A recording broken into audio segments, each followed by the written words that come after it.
नमस्कार, स्वागत है अणिमा उपाध्याय की यूट्यूब चैनल पर। आज के ट्रेवलॉग में हम बस्तर की सैर करेंगे। वहाँ के घने जंगल और वादियों की सैर करेंगे। प्रकृति की गोद में छुपा दुबका बस्तर का जंगल अभी तक तो मनुष्यों के हाथों से सुरक्षित है, मगर कितने दिनों तक ये कहना बहुत मुश्किल है। वर्षों तक नक्सलाइटों का स्वर्गीय आवासीय डेरा यहाँ रहा। शायद ये भी एक वजह है कि इन जंगलों की कटाई नहीं हो पाई, लेकिन अब यहाँ नक्सलाइट्स का नामो निशान नहीं बचा है। यहाँ रायपुर छत्तीसगढ़ से NH-30 लेकर पहुँचा जा सकता है और इसकी दूरी रायपुर से मात्र 264 किलोमीटर है। बस्तर अपनी समृद्ध आदिवासी संस्कृति, विशिष्ट परंपराओं और अनूठे 75 दिनों तक चलने वाले बस्तर दशहरा उत्सव के लिए प्रसिद्ध है। यहाँ के घने जंगल, जलप्रपात जिसमें चित्रकोट और तीरथगढ़ फॉल्स शामिल हैं, व पारंपरिक धोकरा कला सदा से आकर्षण का केंद्र रहा है। यहाँ के जंगलों को ऐतिहासिक दंडकारण्य के नाम से भी जाना जाता है। चित्रकोट जलप्रपात को हिंदुस्तान का नियाग्रा फॉल भी कहते हैं।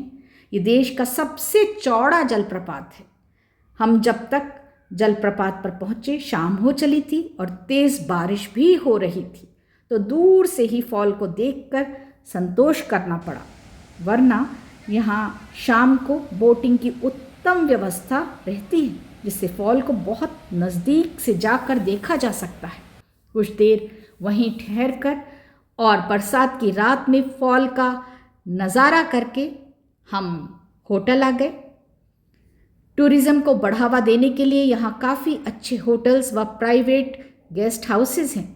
यहाँ गवर्नमेंट गेस्ट हाउसेस भी बनाए गए हैं, जिन्हें बहुत ही खूबसूरत बनाया गया है, मगर उनका ना तो रख रखाव है और ना ही इनमें रूम मिलने की संभावना होती है, क्योंकि ये अक्सर लोकल नेताओं और उनके परिवारों की खातिरदारी में ही व्यस्त रहते हैं। अगले दिन की सुबह हमें बहुत खुशी हुई कि धूप निकली हुई थी, आसमान पर बादल तो थे, मगर वो मौसम को और भी सुहाना बना रहे थे। हम बिना समय गवाए सुबह का नाश्ता करके घूमने निकल गए और अब हम सबसे पहले तीरथगढ़ जलप्रपात पर पहुँचे, जिसकी प्राकृतिक छटा अद्वितीय है। ये कांगेर नदी की सहायक नदी मूंगबहार पर स्थित है।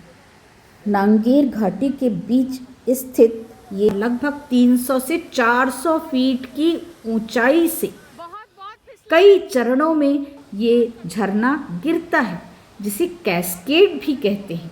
इस फॉल को बस्तर का दूध प्रपात यानी मिल्की फॉल भी कहा जाता है।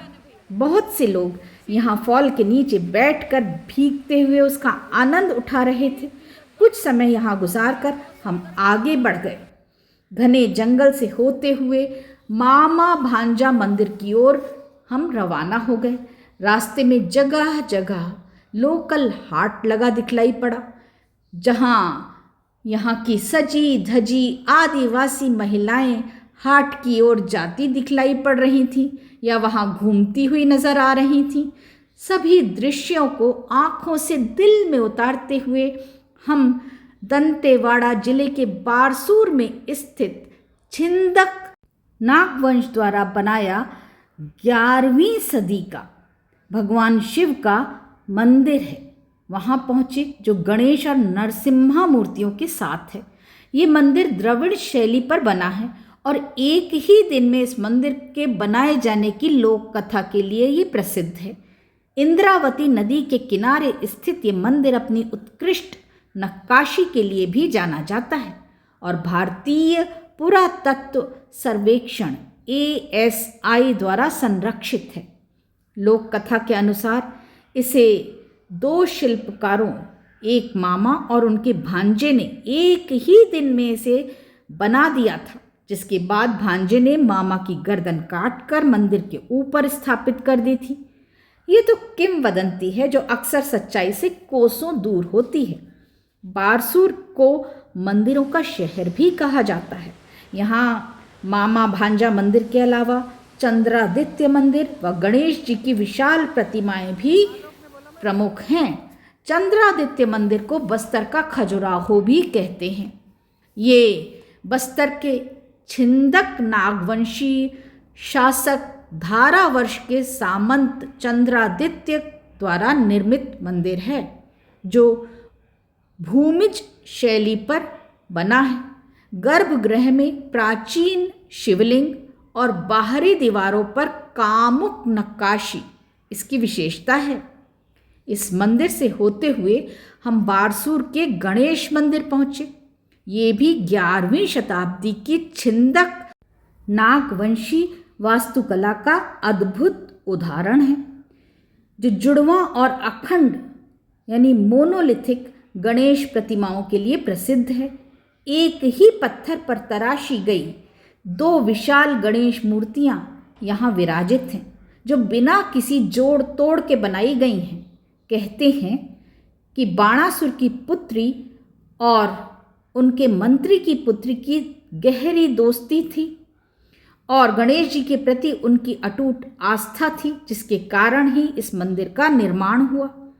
ये मूर्तियाँ 7.5 फीट और 5.5 फीट विशाल हैं, जिन्हें विश्व की तीसरी सबसे बड़ी गणेश प्रतिमा माना जाता है।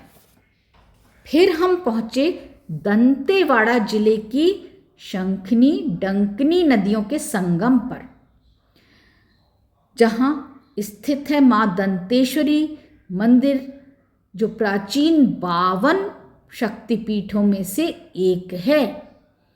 14वीं शताब्दी में काकतीय राजाओं द्वारा निर्मित ये मंदिर बस्तर के काकतीय राजाओं की कुलदेवी को समर्पित है, जो बस्तर राज की भी कुलदेवी हैं, ऐसी मान्यता है। एक और मान्यता के अनुसार यहाँ सती माता का दांत गिरा था, इसीलिए ये शक्तिपीठ भी माना जाता है। मंदिर का निर्माण 4 भागों में किया गया है, जिसमें गर्भगृह, महामंडप, मुख्य मंडप और सभा मंडप शामिल हैं। ये बस्तर की जनजातीय परंपराओं का प्रतीक हैं। दंतेश्वरी मंदिर में माँ के दर्शन करके हम वापस चित्रकूट फॉल्स पहुँचे, क्योंकि हमने चित्रकूट फॉल्स को रात में देखा था और दिन में इसका नज़ारा कुछ और ही होता है। वहाँ कुछ देर रुककर चाय नाश्ता करके हम बस्तर के पारंपरिक ढोकरा कला की कुछ वस्तुएं याद के रूप में खरीदते हुए वापस रायपुर की ओर रवाना हो गए। ये ट्रिप सचमुच बेहद मज़ेदार रही। बस्तर की कुटुम्बसर केव्स बरसात की वजह से बंद होने के कारण हम उन्हें देख नहीं पाए, लेकिन फिर कभी ये वन्य क्षेत्र हमें फिर बुलाएगा ज़रूर। ट्रिप को और मज़ेदार बनाने में परिवार का शामिल होना भी ट्रिप को निस्संदेह रोचक बना देता है। तो आज का वीडियो यहीं समाप्त करती हूँ। धन्यवाद।